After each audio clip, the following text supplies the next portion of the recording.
All praises to Haya, Asher Haya, Bahashim Yeshaya, Wakodash Wank. This is Shabar Israel. And today I'd like to speak about a prophetic dream that the Most High has shown me. He showed me this prophetic dream a couple of months back. I appeared once again in a white robe in a room full of people. They were Hebrews mainly. There were a couple of Gentiles there, and these people were mocking and scoffing. And there were even some family members there that I haven't seen in years. And they were asking questions about, the things that I do or what I prophesy about or what I have been prophesying about the last 13 years. And I explained to them what was going on and everything, and they still mocked and scoffed. And there was even a former classmate that I know that has passed on for several years there, and he was asking questions, mocking and scoffing. And after that, once again, I could see things outside happening in the world, and I left them there because they began to attack me for whatever reason. And I began walking down a narrow dirt road.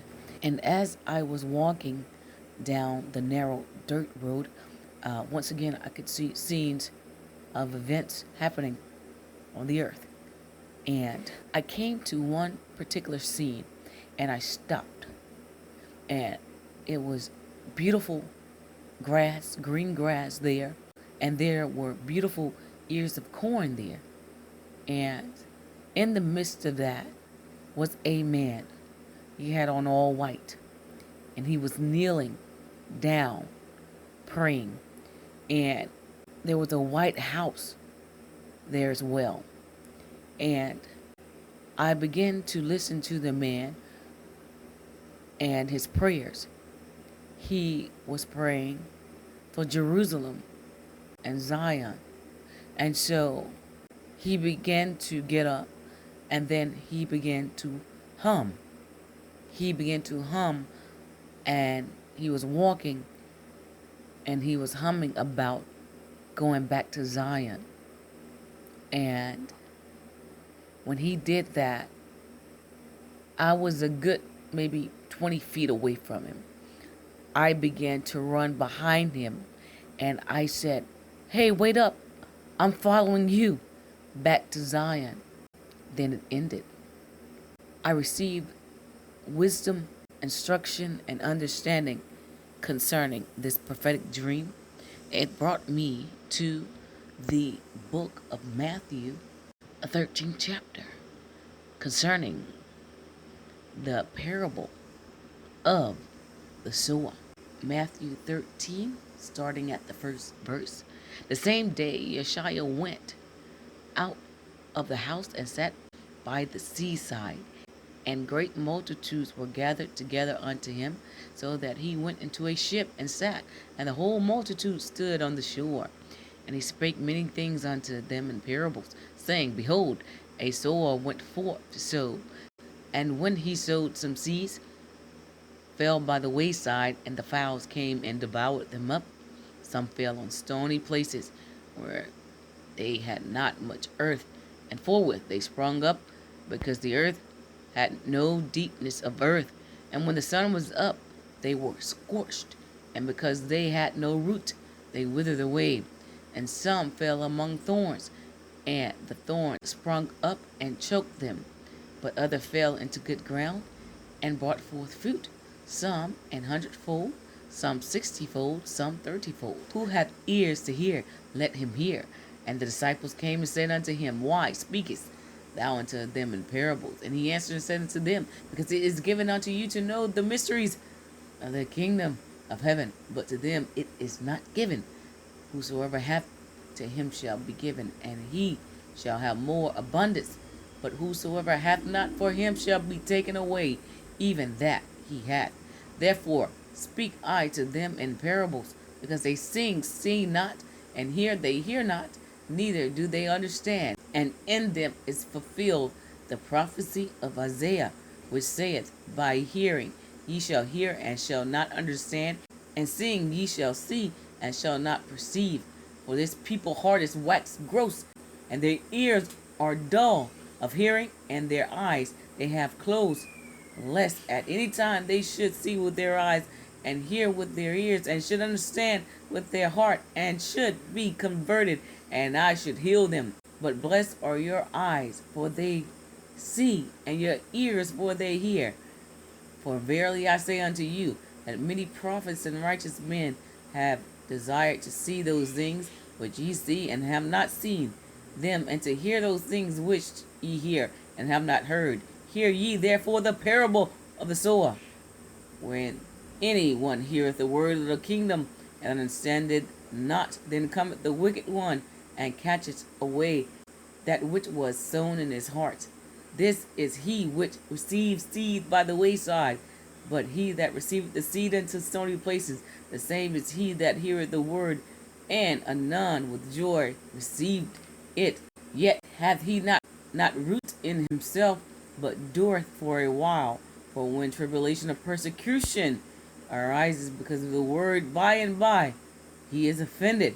He also that receives seed among the thorns is he that heareth the word, and the care of this world, and the deceitfulness of riches choke the word, and he become unfruitful.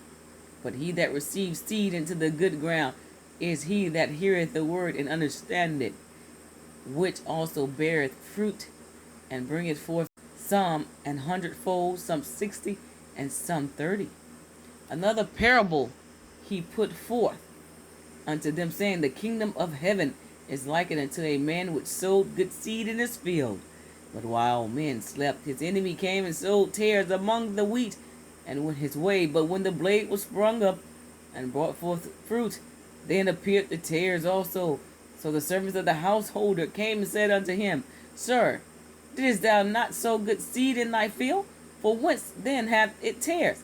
And he said unto them, An enemy hath done this. The servant said unto him, Wilt thou then that we go and gather them up? But he said, Nay, lest while ye gather up the tares, ye root up also the wheat with them. Let both grow together until the harvest. And in the time of the harvest I will say to the reapers, Gather ye together first the tares, bind them in bundles to burn them, but gather the wheat into my barn. Another parable he put forth unto them, saying, The kingdom of heaven is like to a grain of mustard seed, which a man took and sowed in his field, which indeed is the least of all seeds, but when it is grown, it is the greatest among herbs, and becometh a tree, so that the birds of the air come and lodge in the branches thereof. Now that is the first verse through the 32nd verse. Now I'm going to skip down to the 36th verse, and it reads, And Yeshua sent the multitude away, and went into the house. And his disciples came unto him, saying, Declare unto us the parable of the tares of the field. He answered and said unto them, He that soweth the good seed is the Son of Man. The field is the world. The good seed are the children of the kingdom, but the tares are the children of the wicked one. The enemy that sowed them is the devil. The harvest is the end of the world, and the reapers are the angels.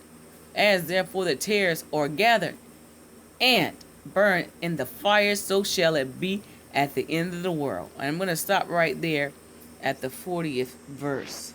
This is what I saw. Each person in that dream represented an individual seed, and the Messiah gave several examples of seeds that are sown in the earth. He defines them to the letter. Now, mainly he tell you that he is the good sower of the kingdom. He is the good sower in the field. And this is what I saw. The man that I saw represented the Messiah. And Yeshua said he prayed for those that are his and not of the world. Now, prior to me seeing him, I saw individuals that if you will, were of the world. But he was praying for his house.